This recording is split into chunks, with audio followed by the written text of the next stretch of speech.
Welcome to Akhand Vidyashram, the first institute of impeccable wisdom. The guardians, the custodians, the wisdom of Aitreya Upanishad, the making of creation of the Cosmic Purusha. My Dharma, impeccable wisdom, my greater discovery, Devyank, with which the perfect objects are designed and created. Devyank is impeccable wisdom, Akhand Vidya is empowering. Now, divine guardian, the cosmic guardians, are custodians of the world. This is something which many people believe that was a spontaneous creation of human being by nature. And many people have referred Aitreya Upanishad as one of the examples of creation as the spontaneous one. But I am of the opinion that we are the greatest creation of divine nature. We are the microcosmic representation of the macrocosmic universe. We have evolved from mineral kingdom, plant kingdom to animal kingdom to achieve a level which is universal in consciousness. We can be in tune with universal consciousness because our three outer layers of neocortex can produce 8 Hz frequency to be in tune with Akash-Kosh, and that is what I have designed, experienced, done research, and given the material to the world to say the ancient Indian wisdom of Vedas, Upanishads, and scriptures were as perfect, maybe perfect from science, mathematically conclusive, compared to what we have science, philosophy, or otherwise today. Now let's understand Aitreya Upanishad, chapter 1. Section 1 says, before the creation there was only one Atma, nothing else winked, and Atma remained in the center as the core, and light was inside, and outside there was darkness. This is something which Vedas talk about it, and Aitreya Upanishad is the only Upanishad which is derived from Rig Veda. If you want to understand Rig Veda, Aitreya Upanishad is the best thing which talks about the nature, elements, atoms, everything which is required in the essence has been beautifully put into Aitreya Upanishad. That's what we are going to understand now. Now, having understood that everything started from Atma before creation, and that was neon 21 isomers, and then led to the formation neon 22, and the light, and then 10 stages of Panchbhutas and Dasbhutas to become what we are today in the gross as well as subtle form. And that's how the world was created in Vedas and Aitreya Upanishads. As such, that is what is explained in the first section of chapter 1. And Saransh I have given in this to say, before creation it was Nirankar Nirgun Brahman, Tamas Andhakar Mrityu, inert matter, and during creation it was Sakar Sargun Brahman, which formed neon 21, light, and everything emerged from the light. This is universally accepted, and it is with Big Bang theory. Now, Aitreya Upanishad's first chapter, section 2 says the soul created three worlds. Now, which was formless one universe, created three universe, and that one is, first one, topmost, is Ambo, the Amrit, the heaven, and it is 61.8%. Then you have effulgence light, our universe, and then you have the solid earth element, full of elements on the earth, which is equal to 38.1966. Here you start seeing Divyank into the picture completely. You have seen in the before creation also, during creation also, and three stages also same thing. 22 by 21 to the power of 10.34419 is three stages. That is Trinity. That is Brahma, Vishnu, Mahesh. That is also Saraswati, Mahalakshmi, Mahakali. And that is also Durga, that is Gayatri. Everything is coming to play, whether it's a mathematically conclusive Divyank, which was there, whether it's a graphic presentation in the God's pictures, or the concepts. They're all falling into this particular. Now let's explain the next part of. Now Ambo is the Amrit, which was there in the earth on top. Everything emerged in the liquid form there from the light. The next was water. And water I can call it Akash Ganga, which came down to earth, and Lord Shiva brought it down as Sindhu on one side and Ganga on one side to give immortality to the people who were related to Bhagirath, and that is something I've already explained, that Amrit is nothing but purified water which came from the universe and then came down in the form of rain, brought all the things down to the earth, And after that they came to form themselves in primordial ocean in a solution form. Now we go to the second stage. Now the solution was formed and life started on primordial ocean from very beginning, and then three worlds were created. Then God wanted to create guardians or low pollens for the three worlds. So from the earth water, it drew forth a person which is an undefined form, shape. You can see trigeminal layer down, which looks like lips, but they are ectoderm, endoderm, and mesoderm were well ill-defined. It's not a human form, but all the organs, whether the bones, nervous system, internal organs, external organs, all emerged from the three layers only. Now, after having created a well ill-defined body in the water, then God contemplated upon the person and then saw this person needs 8 divinities, and that is represented in the form of goddess Durga with 8 arms, and all the 8 arms represent oxygen, Agni element, and that's why Agni is given a lot of importance there. And she was created to take care of the whole thing. She represents Brahma, Vishnu, Mahesh, also Saraswati, Mahalakshmi, Mahakali. All the forces are there. She is the mother goddess, which I believe, and Mata Vaishnu is like that. And that's how I managed to bring wisdom together and show the world what it is today. Next section is the 8 divinities. The first divinity was the mouth and speech. That means water, apabhuta, taste, mouth, and speech, they are all connected as the first thing. They were created in the body, close to the body form. The thing which was created was nostrils and breathing. First is mouth, second is nostril and breathing. This is air element, Vayu. The first one is water, this is. The third divinity is eyes and the sight. They represent Agni element, the sun, light, and brilliant effulgence. That was the third divinity.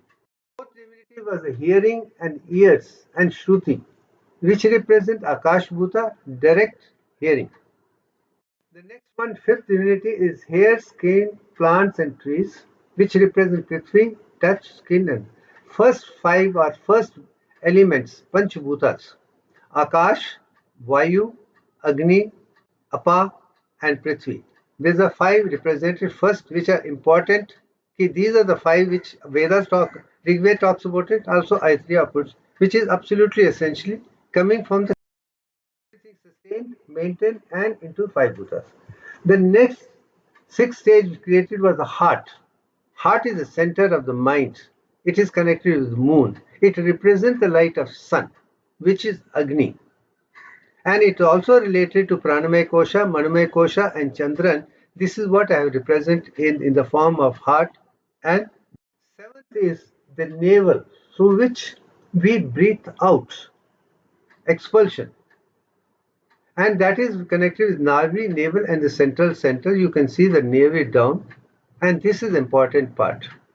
And this is something which is absolutely essential as an outlet from everybody. The 8th part is the generative organs, because whatever we have been created, we got to create further to make sure that human race survives and becomes productive, and the whole world is benefited from. Continue the human race, which is custodian or guardians of the whole world. We are the greatest creation. We got to take care of every aspect of nature and make the universe perfect and make sure that everybody gets what is required. Now, these 8 stages, what you can see, are represented in the first trimester of pregnancy. From the time of conception, fertilization, you go through the stages of rest for 1.5 days. The next 6.5 days, 8 divinities are produced in the embryo. As you can see, 2 cells to this. What happened 3 weeks, 4 weeks, 5 weeks, 6 weeks, 8 weeks, and 9 weeks, right up to 12 weeks. You can see the first trimester. And all the 8 divinities which are produced are represented in this particular stage very, very clearly. It's interesting, they thought of only 5 Panchbhutas and 3 as a mind, which is reflecting power, and also the one for expulsion and also regeneration. It's a beautiful concept. You can see that now they come to chapter 1, section 2. The 8 divinities were thrown into the ocean, and then they subjected person to hunger and thirst. And person wanted a soul to find a space so that what kind of form that particular divinity can get, where the divinities could eat food, water, and other things and sustain for the rest of the life. The cosmic powers created in the section 2 first brought a gentle cow for the person, which is very nourishes, very good, very gentle, very non-volatile, very motherly thing. But the fetus which was created, or the 4% was created, this is not ideal, it's too gentle for us. Then soul brought 5 horsepower, which is very powerful, very dynamic, very thing. And this person was also refused the horse. He said, this is not right for us. I'm not into the animal kingdom. I've also passed through the stage. I don't want gentle, I don't want ferocious, I don't want powerful. I want something better. That's the time section says the sun brought a human form. The divinity said, well done. Human being is the perfect being. The soul told the divinity to enter the human being. That's how all those 8 divinities entered into the human body at that particular stage. This more or less relates to the form that whatever was ill-defined has taken the form of a human form, not of cow or animal, not 4 legs. It has gone from reptilian brain to mammalian brain to perfect human being stage. Now, having got that, on all the 8 cosmic energies got into this physical body.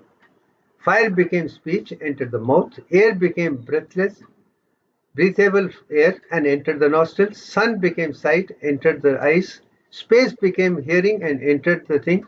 Plant and trees became hair. And now we have shown that all these 5 divinities are also connected with nature, and also the tantras and tattvas all now falling into the place. This is the scattered knowledge of Vedas now is getting well exposed, enumerated and explained beautifully.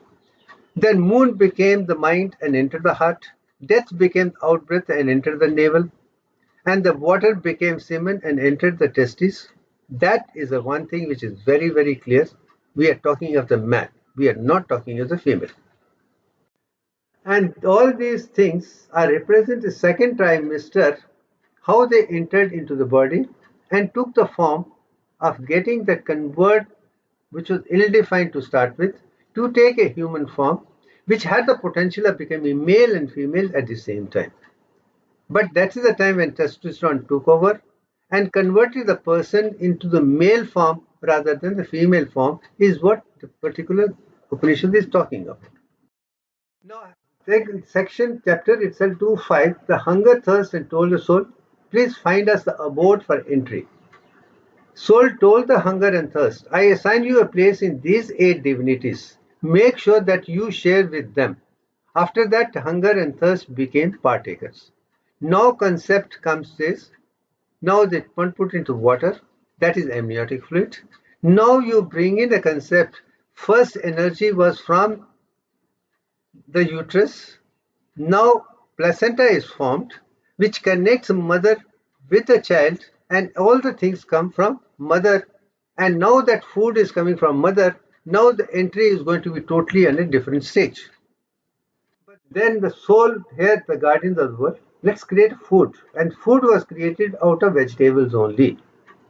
Mean what is from the plant kingdom required, whether it's carbohydrate, proteins, fats, lipid acids, and all the things for the child, for the male child, came from the mother through this, and that was of plant. Second thing, soul brooded over the water and produced a form, and whatever was produced is from the trees with the help of water only, not solid alone. This is again brought the water to produce a kind of food, vegetable food for growing male child. Then Soul disappeared from the body and said, no, my job is done. I have prepared the whole thing. I'm not going to take care of you. Now you start taking care of yourself. That's the time the soul starts for the food for speech. Speech could not get the food. Could have got it, but did not get. Again, brought the food with the breath. The human being was not able to seize the food with the breath. Is also second fact. Nose cannot take the breathing for the fetus, nor can the heart. Not the food with the sight. Eyes cannot receive that kind of food is also clear. You can enjoy, but you cannot be satisfied. You cannot get the food for survival of the third came with the hearing. You cannot receive the food from the hearing at all. This is not the medium to receive the food. You can enjoy, but not true. Then food, the skin tried to get it through the skin. Skin said, we cannot receive this. It is not the medium for fetus to grow further. Can enjoy, but not satisfied. Then comes the question of mind, food, and fetus. Male fetus could not receive the food through the mind, heart or otherwise. This is also a reality which shows this is not the medium through which child can survive further. Then use the generative organs to receive the food. Even through the generative organs, the fetus could not receive the food from umbilical cord to this. The person saw the food with the out breath and he was able to receive the food with the out breath. This is something which not even one person before me has been able to explain, that out breath is not apana prana through which you die. Navel is not for death or otherwise. Actually, you're talking about the navel, you're talking of the umbilical cord, and that is the outlet which receives the food, at the same time throws the food out. This is very clear that his male child is in the womb, and his umbilical cord is getting food from the mother, from the placenta, umbilical cord to this. Receiving is through that, and also expulsion is through that. That's why apana prana becomes the receiving prana also at the same time. What a beautiful thing which has been revealed in this particular thing, but it is only to be done by a person who is in tune with universal consciousness to understand. What a beautiful work is there in Aitreya Upanishad, where explained A to Z of Rig Veda itself so beautifully. That is the hidden secret. It's talking about umbilical cord, it's talking about amniotic fluid, it's talking about placenta, it's talking about mother, and it's also talking about male child only. Now, having said that, the soul thought, how can food exist without the soul? Now the child is completely done. Third stage, 22 weeks, 24 weeks is over. Now soul says, now I want to enter into this and take over the charge so that I can guide this particular child as a divinity within me. I have a Jivatma. Now Antaratma is entering into that to make the person as a custodian, because Antaratma is all-knowing things, knows everything. Without that, child will not be able to differentiate between the right and the wrong. So they wanted to enter and say, who am I? And that is the time in section 3, 12 says, opening the top of the head, soul entered into the human body, and this is a very pleasing end, very pleasing end, and there are 3 abodes in the process. That is, then 13, that then child was born. The soul saw the delivery of the human being, male child. He perceived the human being as Brahman because he had the Antaratma, he had the Jivatma, he represented universal consciousness. And then he said, I have seen the Brahman birth. Now this child is a Brahman by birth. He has to learn A to Z and become a Brahman and become the custodian of the world. What a beautiful way of explaining concept. And this, all the whole things are put together in the 3rd trimester, the birth of enlightened soul. By the time you come to the 10 months, you come to stage and you're going to be delivered, and that's it. Now, in the process, what in the name of human being is called Indra. Now you can call this particular child who's born as Indra itself. And also Predan, Brahman, Ekam. Then shows the macrocosmic represent. God has created it in the form with Atma within, so that it can take care of the world the way it is. What a beautiful, impeccable wisdom in Aitreya Upanishad, and showing that what great is Rig Veda. Now, as I told you, the amniotic fluid is the ocean which is talking about, and placenta is the mother's, and umbilical cord is apana prana, through which all the requirement of the child comes, and everything is wasted through that, and then that's it. The same thing I have shown you, there are panch pranas. Out of the apana is the one which throws it out. But here it is connected with the umbilical cord. It also receives and throws at the same time. It is a proof that we are talking about a male child in the mother's womb. Now, to prove this further, that head has got 22 bones and 21 are fixed, one is free. And after 22 weeks, soul can enter anytime through the head, and within 22 years of age it can enter. That's the reason sutras are open till 21, 22 years, right up to 24 years, and after that it closes, because by the time every person is supposed to get their Atma within. Now, section 1, the first person will become the giver of life. The vigor of semen has come from all the limbs. When he sheds sperms in a womb, he gives. Now comes the second chapter, and first says this: the first person becomes the giver of life. He gets all the energy from all the external things like extremities, and all these things come to the sperm, and he gives the first birth. He sheds sperms into the woman. He gives the first birth. This is the first birth he is talking. Then second talk, the sperm becomes one with her ovum. It is an integral part of her being. This does not hurt her. She nourishes the sperm that has come to her. She mixes with the ovum and becomes a zygote. And through the formation, a new child starts coming within the next one. This is after the birth. First child was born. Then it is put into the mother, wife, and then producing another. Mother being the nourisher should be nourished. This is also very clear. All the mothers should be nourished very well, because they have to nourish the child before birth, after birth, and we are creating a divinity for the universal consciousness. Mother should be healthy, child will be happy, and this is second birth, which child is born. The son, who is the self of his father, he takes over the religious duties after father. When father departs, father is born again as the third. These are the three births again which Upanishad is. Now, fact is, while I was in the womb, I knew all the births of the gods. This is ancient Indian preaching. Enlightened soul knows everything. He enjoys all the desires. He is the immortal soul of moksha, and that is because it has got Jivatma and Antaratma all within every human being. As a result, we can call it human beings are universe, identical. 10 chakras are there. Heavenly bodies are chakras. And even spiral galaxy has got 10 chakras. And that means Aham Brahmasmi. I am like a god. I am Tattvamasi. I am like a divinity. This is a beautiful thing which is there. Having explained all that, I think is enough for the time being that we have done justice. Thank you very, very